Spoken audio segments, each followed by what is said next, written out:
ನೋಡಿ ಇದು 33 ಅಡಿ ರಸ್ತೆ, ಆದರೆ ಸ್ವಲ್ಪ ಬೆಳಕಂದಿದೆ. ನೋಡಿಲಿ ಇಲ್ಲಿ ಇಕ್ಲಿದೆಯಲ್ಲ, ಇಲ್ಲಿಂದ ಅಲ್ಲಿ ಗಂಟ್ಲು ಇದೆ. 33 ಅಡಿ ರಸ್ತೆ ಆದರೆ ಸತ್ಯ ಬೆಳಕಂದಿದೆ. ಊರಿಂದ 1 ಕಿಲೋಮೀಟ್ರ್, ಊರಿಂದ ದೊಡ್ಡ ರೋಡೆ. ಇವಾಗ ಜಮೀನೊಳಗೆ ಹೋಗ್ತಿದ್ದೀನಿ. ಇದು 4 ಎಕರೆ ಲ್ಯಾಂಡು. ಇದು ರೋಡ್ಗೆ ಒಂದು 50 ಅಡಿನೇನೋ ಸಿಕ್ಕುತ್ತೋ ರೋಡ್ಗೆ. ಹಿಂದೆಗಡೆ ಜಾಗ, ಇದು ಜಾಗನೂ ಅದೇ ಓನರ್ದು, ಹಿಂದೆಗಡೆನೂ ಅದೇ ಓನರ್ದು. ಆದರೆ ಮುಂದೆ ಸ್ವಲ್ಪ ಕಡಿಮೆ ಬರ್ತದೆ, ಹಿಂದೆ ಫುಲ್ ಜಾಸ್ತಿ ಬರ್ತದೆ. ನೋಡಿ ಇವಾಗ ಏನು ಹೋಗ್ತಿದ್ದೀನಿ, ಇದೇ ಜಾಗ. 4 ಎಕರೆ ಲ್ಯಾಂಡು, ಜನರಲ್ ಪ್ರಾಪರ್ಟಿ, ಕ್ಲಿಯರಾಗಿದೆ. ಡಾಕ್ಯುಮೆಂಟ್ಸ್ ಎಲ್ಲ ಕ್ಲಿಯರಾಗಿದೆ. ಇವರು 35 ಲಕ್ಷ ಹೇಳ್ತಿದ್ದಾರೆ 1 ಎಕರೆಗೆ.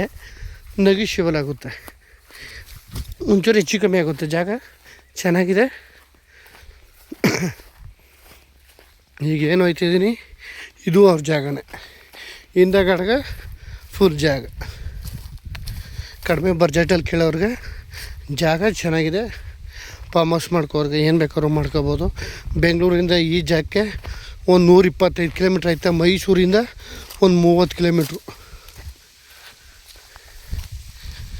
ಆದರೆ ಸ್ವಲ್ಪ ಸತ್ತೆಲ್ಲ ಬೆಳ್ಕೊಂಡಿದೆ. ಆ ಸತ್ತೆಲ್ಲ ಕ್ಲೀನ್ ಮಾಡಿಸ್ಕೋಬೇಕು JCB. ಒಂದು ದಿನ JCB ಕೆಲಸ ಆಗುತ್ತೆ. ಜಾಗ ಚೆನ್ನಾಗಿದೆ.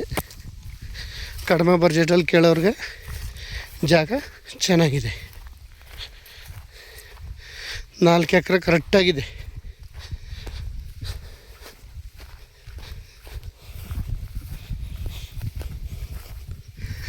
ಸೂಪರಾಗಿದೆ ಲ್ಯಾಂಡ್ ಮಾತ್ರ.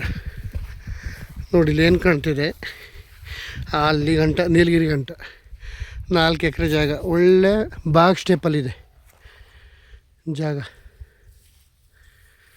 ಜಾಗನಂತೂ ತುಂಬ ಚೆನ್ನಾಗಿದೆ.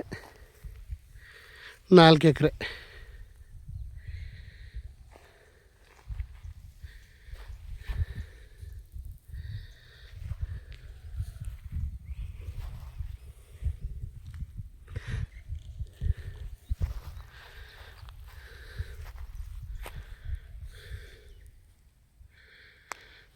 ಜಾಗ ಕ್ಲೀನ್ ಮಾಡಿಸ್ಕೊಂಡಂತೂ ಸೂಪರಾಗಿದೆ ಜಾಗ.